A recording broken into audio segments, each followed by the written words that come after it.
கேரளாவில் பரபரப்பு. தமிழக முதல்வர் விஜயின் பொம்மை எரிப்பு.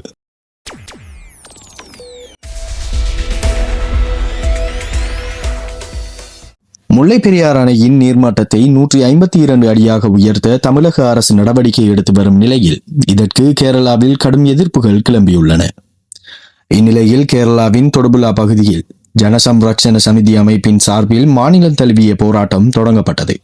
அப்போது அம்மாநிலத்தின் சம்மதமின்றி அணையின் நீர்மட்டத்தை உயர்த்துவதாக கூறி தமிழக முதல்வர் விஜயின் உருவ பொம்மையை போராட்டக்காரர்கள் தீயிட்டு கொளுத்தினர். மேலும் 999 ஆண்டு கால முல்லை பெரியார் குத்தகை ஒப்பந்தத்தின் நகலையும் அவர்கள் எரித்து தங்களது கண்டனத்தை பதிவு செய்தனர்.